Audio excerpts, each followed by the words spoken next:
नमस्कार प्यारे विद्यार्थी, आप सभी 11वीं क्लास के विद्यार्थी ध्यान दें कि हम अपने जो नई पुस्तक है, सप्लीमेंट बुक है, साहित्य पुस्तिका, पूरी पुस्तिका जो भी आप कहें, एक हमारी पुस्तक है, उसमें से मात्र एक लेसन बचा है। दूसरी पुस्तक है सप्लीमेंट बुक, इसका नाम है वितान। और मैं आपको पिछले इसी के वीडियो में बता चुका हूँ, उस पुस्तक का आवरण चित्र आपको दिखा चुका हूँ।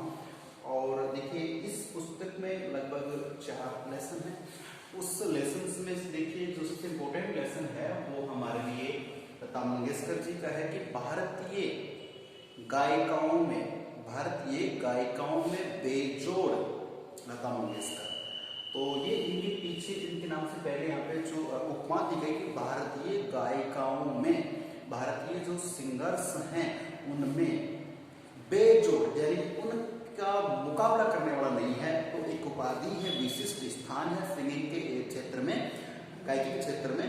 उस क्षेत्र की विशिष्ट एक गायिका जो है उनका नाम है लता मंगेशकर। काफी सम्मान इन्हें मिल चुके हैं।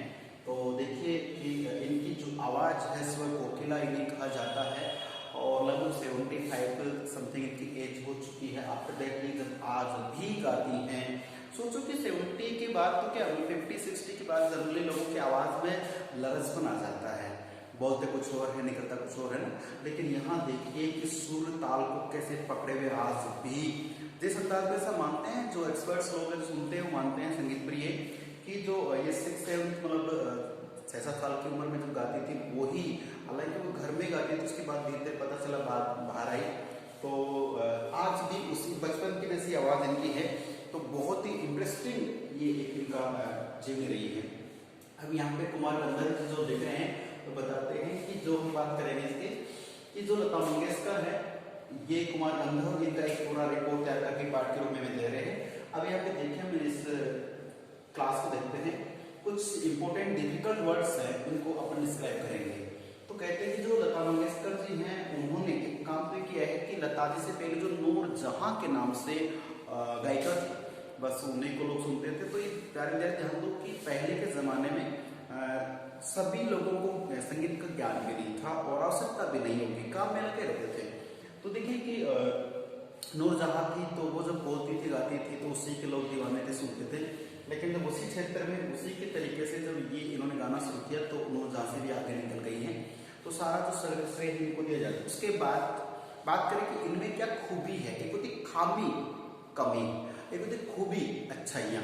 तो इनकी जो खूबी है वो ये है कि ये जब गाती हैं तो इनकी आवाज इतनी मीठी है कि प्रत्येक मतलब मनुष्य को भा जाती है।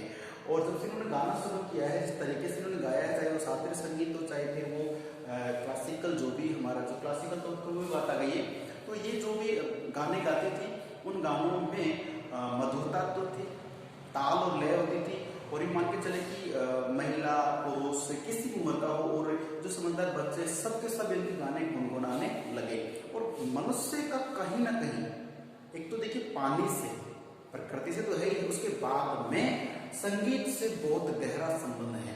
आप देखते हैं, आप आज 11th क्लास में पढ़ते हुए वीडियो देख रहे हैं, कोई बात नहीं, आप एक बार फ्लैशबैक में जाके दादी नानी से पूछिए, जब आप बचपन में थे, बिल्कुल शेषावस्था, आप मैंने 6 महीने 1.5 साल तक के थे, तो आपके दादी नानी मामी एक्स्ट्रा जो भी थे वो आपको गीत गाकर, लोरियां गाकर सुनाया जाता था बच्चों को।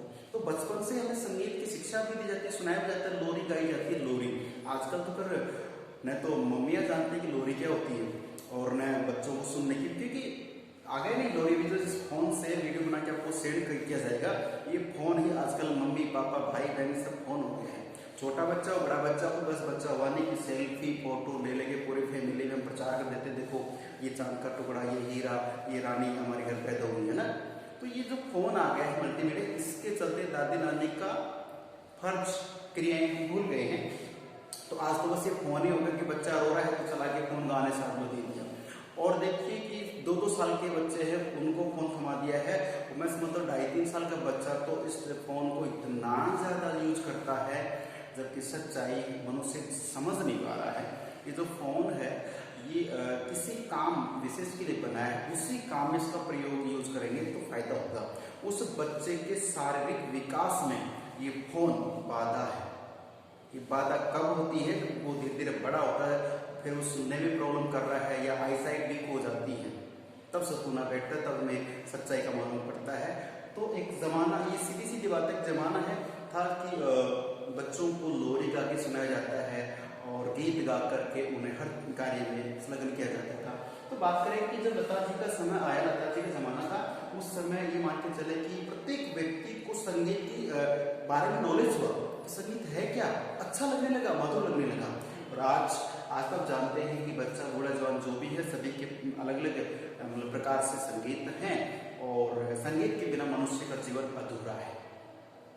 पहले देखिए रेडियो चलता था, ट्रांजिस्टर से कहते थे, रेडियो चलता था।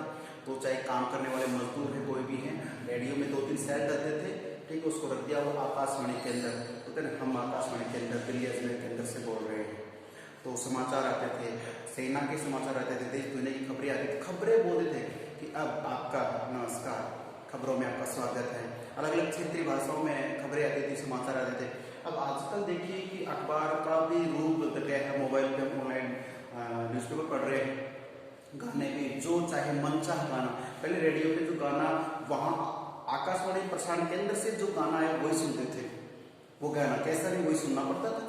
आज आप तुरंत अपना चैनल चेंज करके ये गाना नहीं वो गाना, मोबाइल पे जो गाना मर्जी आपको पुराना नया जो गाना है तुरंत आ जाता है। तो आज बहुत हम टेक्निकल रूप से आगे बढ़ गए हैं। लेकिन प्यारे विद्यार्थियों की ये जो मनुष्य को गाने की ललक की बात करें तो लता जी के जमाने को लेकर बहुत अधिक लोकप्रियता हो गई है, संगीत की पहचान मनुष्य को गई है। कारण क्या रहा है वो पता करिए। देखिए एक जमाना था जब अंग्रेजी बोलने के लिए लोग विदेश जा रहे हैं, शिक्षा ले रहे हैं और नहीं आती थी। आज मैं समझता हूँ कि हर गली में तो नहीं, पर कहीं ना कहीं इंग्लिश मीडियम स्कूल्स हैं और बच्चे इंग्लिश मीडियम पढ़ के जा रहे हैं, प्रयास कर रहे हैं, माता पिता बोलने प्रयास कर रहे हैं। मान के चलिए कि आज इंडिया में ज़्यादा तो नहीं, बट 40% ऐसे जनरेशन आ गई है कि आराम से इंग्लिश में कन्वर्सेशन कर सकती है, बोल सकती, समझ सकती है, ठीक है। तो वही बात है कि जब पहले संगीत की शिक्षा नहीं थी, संगीत के बारे में ज्ञान नहीं था, लेकिन लता जी के बाद में, ये इस पाठ में लिखी बात है कि लता जी के बाद में जो आम इंसान है उससे संगीत की शिक्षा तो क्या, लेकिन ज्ञान हो गया कि संगीत क्या है, ठीक है। तो अब मैं कुछ बातों के माध्यम से आपको यहाँ पे देखिए ये बताता हूँ, थोड़ा सा पॉइंट है कि ध्वनि मुद्रिका जो लता जी थी वो ध्वनि मुद्रिका के रूप में जाने कैसे। ध्वनि मुद्रिका का शाब्दिक अर्थ है स्वर लिपि, जैसे हम लिपि एक होती है, हिंदी भाषा की लिपि है देवनागरी, ठीक है। तो देवनागरी का मतलब है कि अक्षरों जो बनावट होती, गोलाई होती, जिन चिन्हों, जिन पदों को, जिन संकेत, जिन चिन्हों के माध्यम से जिस भाषा को लिखा जाता है उसकी लिपि। तो यहाँ पे स्वर लिपि, स्वरों को जिस तरीके से पिरोया जाता है, स्वरों को जिस तरीके से गाया जाता है, बताया जाता है, वो उसकी स्वर लिपि कहलाती है। तो ध्वनि मुद्रिका हमारे पाठ में आप समझ नहीं पाए तो नीचे उसमें इंट्रोडक्शन भी दे रखा है ना। ध्वनि मुद्रिका और शास्त्रीय गायकी, ये दोनों ही लता जी ने इतनी सरल भाषा में लोगों को पेश किए कि लोग समझ आ गए हैं। तो शास्त्रीय का मतलब वही है कि इसमें क्या होता है कि निर्धारित नियम होते हैं, उन नियमों के तहत ही गाना गाया जाता है। हाँ, अब मैं एक चीज आप लोगों को पूछना चाहूंगा, क्या ये निर्धारित नियम आज भी गानों में है क्या? नहीं, पहले फिक्स था कि कैसे कैसे शब्द होंगे, कैसे कैसे उसके उतार चढ़ाव होंगे, टेर क्या होगी, अंतरा क्या होगा, गानों का एक सिस्टम था। आजकल तो मान लीजिए कोई भी है, मतलब सिंगर है, उसने गाना गा दिया कि ढिंग चिक्का, तो ढिंग चिक्का का मतलब क्या है? आपने गाने का अर्थ देखा? नहीं, अर्थ से तो लेना देना क्या है। प्यारे विद्यार्थियों, गाने लता जी की बात कर रहे हैं, उनके जमाने में गानों का शब्द है, यहाँ पे मैं बता दूं, गानपन। गानपन का मतलब होता है कि भाव विभोर होना। समय ज्यादा हो गया है, मैं आपको एक छोटा सा हिंट दूंगा, इतना ही दूंगा कि हमारा जो भारत देश है जब आजाद हुआ, आजाद होते ही आप जानते हो कि संविधान के प्रस्तावना के अनुसार हमें चाहिए थी प्रस्तावना के बाद में देश का एक राष्ट्रीय गान होना चाहिए।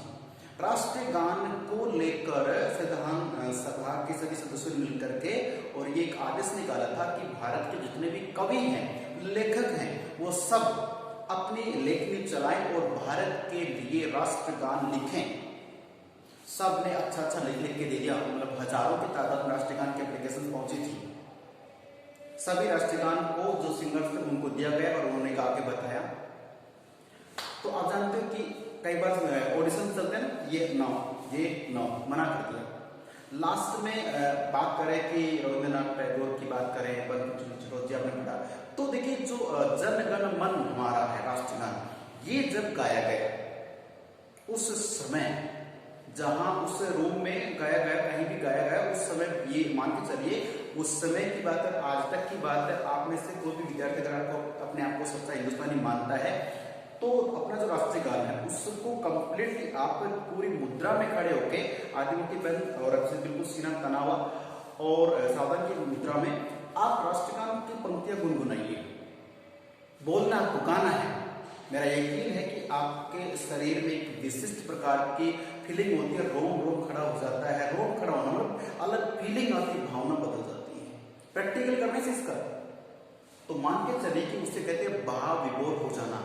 किसी गाने को सुन के आपको रोना सा आ जाता है, आपका विचार बदल जाता है, उसे कहते हैं गानपन। और ये लता जी के प्रत्येक गाने में हम महसूस कर सकते हैं। जबकि मानते कि आजकल तो गाने सुपर डुपर हिट चल रहे हैं, तो जो भी मतलब गाना आ जाता है, मतलब उसका हमें आए नहीं, कोई दिक्कत नहीं है। वाई दिस कोलावेरी डी, आज तक पता नहीं चला इसका मतलब क्या होता है। खैर कोई बात नहीं है, तो आप मतलब निकालते रहिएगा। मैं यहाँ बात कर रहा हूँ, कुछ वर्ड्स बता रहा हूँ, ध्यानपूर्वक सुनना है कि शास्त्रीय गायकी, ये लता जी के नाम से जुड़ी हुई है। तो शास्त्रीय गायकी का प्रश्न आ जाए कि शास्त्रीय गायकी क्या है। अब बताइए, निर्धारित नियम, ख्याल, ध्रुपद, धमाल। तो इसमें निर्धारित नियमों के तहत गाना गाया जाता है। कितना स्वर ऊंचा जाएगा, कितना नीचे जाएगा, कौन कौन से स्वर लेने, सा रे गा मा पा धा नी, सा में से कौन सा स्वर छोड़ना, कौन सा पकड़ना, ये सब चीजें पॉइंट होता है। अब बात करें कि शास्त्रीय गायकी उदाहरण, तो एक तो ख्याल है ना, और ध्रुपद है और धमाल, ये चीजें थी इसमें शास्त्रीय गायकी की कुछ उदाहरण है। बात करें कि मालकोस क्या है, तो मालकोस क्या होता है कि भैरवी ठाट राग होता है। ये क्या होता है, भैरवी ठाट राग है। इसमें रे और पै, मैंने बोला ना सा रे गा मा पा धा नी सा, उसमें रे और पै नहीं आते हैं। जब ये मालकोस गाया जाएगा तो इसमें रे और पै नहीं आएंगे, मतलब किसी को गाना अखरेगा नहीं, उसमें ऐसे शब्द नहीं आएंगे, ऐसे वर्ण नहीं आएंगे जो किसी को थोड़ा सा बुरा लगे। ऐसे सॉफ्ट, ऐसे कोमल ताल के साथ गाना गाया जाएगा कि प्रत्येक व्यक्ति के मन को भा जाए। ये मतलब उनके सुरताल होते हैं। आजकल तो गाने की मतलब उटपटांग से होते हैं, तो उस चक्कर से क्या है कि इनका उसके ज्यादा प्रयोग हो गया है। तो चलिए मालकोस आप समझ के भैरवी ठाट राग होता है। और ताल की बात करें तो ताल का हो त्रिताल। प्रश्न है त्रिताल क्या होती है, तो त्रि यानी तीन और ताल का मतलब ताल, लेकिन यहाँ पे त्रिताल एक शब्द है, इसका मतलब 16 मात्राओं का एक ताल होता है। कितनी मात्राओं का, 16 मात्राएं होती है। और 16 मात्रा में एक साथ नहीं आती, 4-4, देखिए 4-4 इनके विभाग होते हैं, उनमें ये मात्रा आती है। आप जानते हैं कि हम जैसे डांस स्टेप सीखते हैं कि 1 2 3 4 इस तरह से चलती रहती हैं, तो उसमें अब जब तक किस जैसे हमारा ट्रेनर होता है, डांस ट्रेनर, वो भी कहता है कि 1 2 में ही करना है, 3 4 में ही करना है, फिर वापस 6 4 में ही करना है। तो वही बात है कि इसमें 4-4 लाइन विभाग होते हैं और 4 चौके 16। तो 16 मात्राओं का जो एक ताल होता है उसे कहते हैं त्रिताल। सोच के देखिए कि जो बाराती डांस तो सबको आता है, उसके बाद में एक दो गाने के आप अपना पर्सनल सीख लेते हो। चलिए, और उसके बाद मैं बात करना चाहता हूँ जो कथकली जो करते हैं, शास्त्रीय संगीत पे जो नृत्य करते हैं, वो कितना डिफिकल्ट होता है, कितनी बार एडी उठाई जाती है, कितनी बार पंजा, कितनी बार हाथ से सेक्शंस होते हैं। तो वो एक संगीत है, वो एक नृत्य कला है, विशिष्ट प्रकार की होती है। और ये देखिए, ऐसा कहते हैं भगवान द्वारा गॉड गिफ्ट होता है। प्रत्येक को नाचना नहीं आता, प्रत्येक को गाना भी नहीं आता है। हाँ, बाथरूम सिंगर तो सब बन जाते हैं, लेकिन सच्चाई में गाने को गाना बहुत बड़ी एक सिद्धत होती है, कल्पना होती है। हम बात करें आगे गानपन, तो देखिए मनुष्यता हो तो वह मनुष्य है। कोई भी किसी मान लीजिए बात, इंसानियत, मनुष्यता, ये शब्द है, तो मनुष्य किसे मानेंगे जिसके अंदर क्या हो, मनुष्यता नाम का गुण हो। उसी प्रकार से बात करें कि गानपन क्या होता है, गानपन हो तो वह संगीत है। मतलब गाना कैसे होना चाहिए जिसको सुन के दिल झूम उठे, या तो आंखों से आंसू आए, फिर हम बहुत अधिक प्रसन्नचित हो जाए। श्रृंगार रस की बात कर लेते हैं, अच्छा गाना लगना चाहिए, ठीक है। अब बात करते हैं लता जी के प्रत्येक गाने में गानपन मौजूद मिलेगा, ये बात इस पाठ में है और ये बात फैक्ट है। पाठ में लिखी बात है, लेकिन आप कोई भी लता मंगेशकर जी गाना सुन के देखिए, मोबाइल टाइप कर दीजिए, कोई भी गाना सुनेंगे तो एक लंबी आवाज है ना, कितना मधुर संगीत है। मैं समझता हूँ कि आज आप 11वीं क्लास के विद्यार्थी हैं और युवा हैं, हो सके इनको पसंद करें ना करें, लेकिन मैं समझता हूँ कि एक बार कोई भी गाना आप सुन के देखिए, आपके दिल की गहराई तक वो छू जाता है। तो प्यारे विद्यार्थियों, इसी बातों को हम आगे बढ़ाएंगे लेकिन अगले वीडियो में। तब तक के लिए नमस्कार।